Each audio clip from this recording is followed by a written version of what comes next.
नमस्कार। आज हमारे पास छत्तीसगढ़ के राष्ट्रीय उद्यानों और अभयारण्यों के बारे में कुछ जानकारी है। चलिए देखते हैं इन स्रोतों में क्या खास बातें निकल कर आती हैं। हाँ, ये स्रोत बताते हैं कि छत्तीसगढ़ में ये जो संरक्षित क्षेत्र हैं ये काफ़ी फैले हुए हैं।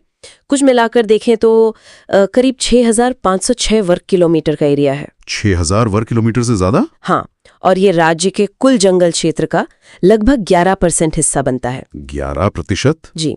इसमें 3 तो राष्ट्रीय उद्यान हैं जो करीब 2,929 वर्ग किलोमीटर में फैले हैं और 11 अभयारण्य हैं। उनका कुल एरिया लगभग 3,577 वर्ग किलोमीटर है। अच्छा, 11% वन क्षेत्र, ये तो मतलब काफी बड़ा समर्पण दिखाता है राज्य का। ठीक है, तो राष्ट्रीय उद्यान और अभयारण्य इनमें कुछ बुनियादी सा फर्क होता है ना? बिल्कुल। मोटे तौर पर अगर कहें तो राष्ट्रीय उद्यानों में संरक्षण के नियम जरा ज्यादा सख्त होते हैं। वहां मतलब लगभग हर तरह की मानवीय गतिविधि पर रोक होती है। अभयारण्य भी संरक्षित ही होते हैं, पर वो अक्सर किसी खास प्रजाति या उसके आवास पर ज्यादा केंद्रित होते हैं और उनमें कुछ हद तक नियंत्रित गतिविधियां हो सकती हैं। समझ गया। तो चलिए पहले इन 3 राष्ट्रीय उद्यानों की बात करते हैं। शुरुआत सबसे पुराने वाले से करें। हाँ, वो है इंद्रावती राष्ट्रीय उद्यान। बीजापुर जिले में है ये 1978 में स्थापित हुआ था और इसे छत्तीसगढ़ का पहला राष्ट्रीय उद्यान मानते हैं।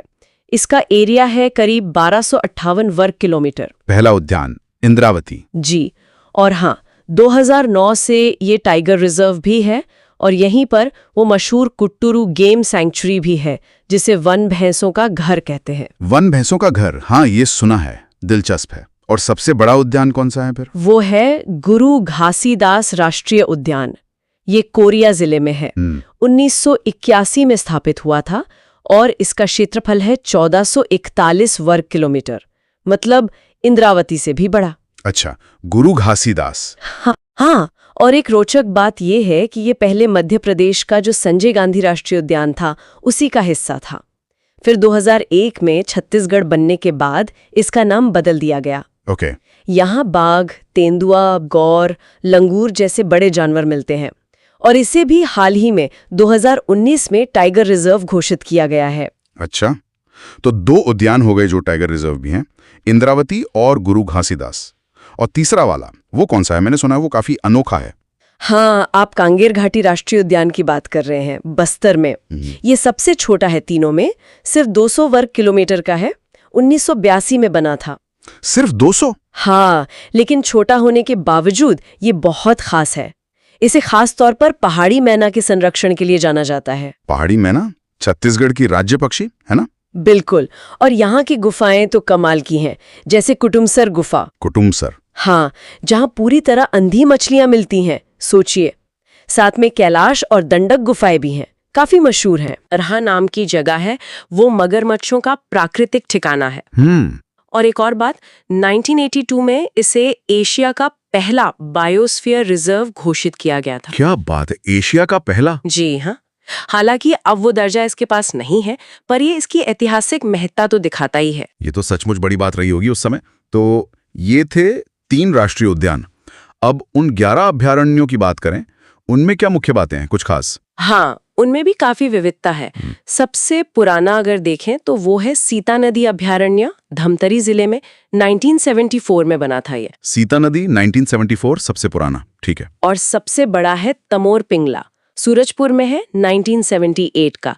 ये 608 वर्ग किलोमीटर में फैला है और नीलगाय के लिए बहुत मशहूर है। तमोर पिंगला सबसे बड़ा, ओके। तो सबसे पुराना और सबसे बड़ा पता चल गया। सबसे छोटा कौन सा है और सबसे नया? सबसे छोटा है जशपुर का बादलखोल अभयारण्य।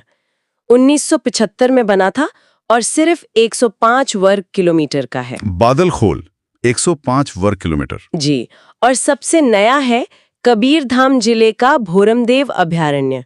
ये 2001 में स्थापित हुआ। भोरमदेव 2001 जी, सबसे नया, ठीक है। और इनमें से भी कुछ टाइगर रिजर्व से जुड़े हैं, जैसे राष्ट्रीय उद्यानों में था। हाँ बिल्कुल, जैसे सीता नदी अभयारण्य जो है वो अब उदंती सीता नदी टाइगर रिजर्व का हिस्सा है। ये 2009 में बना। अच्छा। और मुंगेली जिले का अचानकमार अभयारण्य, ये 1975 में बना था वो भी 2009 में टाइगर रिजर्व बन गया। अचानक मार, ये नाम तो सुना है काफी। हाँ, ये बहुत महत्वपूर्ण है। इतना ही नहीं, अचानक मार को 2005 में देश का 14वां बायोस्फीयर रिजर्व भी घोषित किया गया था। ओह, तो ये टाइगर रिजर्व भी है और बायोस्फीयर रिजर्व भी। जी हाँ, तो ये एक बेहद महत्वपूर्ण संरक्षण क्षेत्र है। तो कुल मिलाकर अगर हम देखें तो छत्तीसगढ़ में एक पूरा नेटवर्क सा है इन संरक्षित क्षेत्रों का। राष्ट्रीय उद्यान है, फिर अभयारण्य हैं, फिर उनमें भी टाइगर रिजर्व, बायोस्फीयर रिजर्व जैसी पड़ते हैं। बिल्कुल सही कहा आपने। बाघ, वन भैंसा, पहाड़ी मैना जैसी खास प्रजातियों से लेकर वो अंधी गुफा मछलियों, झरनों तक काफी कुछ सहेजा जा रहा है। बिल्कुल, ये एक तरह की बहुस्तरीय रणनीति दिखाता है ना। राष्ट्रीय उद्यान सबसे सघन सुरक्षा वाले, अभयारण्य विशेष प्रजातियों या आवासों पर ध्यान देने वाले, और फिर टाइगर रिजर्व या बायोस्फीयर रिजर्व जैसी परियोजनाएं जो संरक्षण को और मजबूती देती हैं।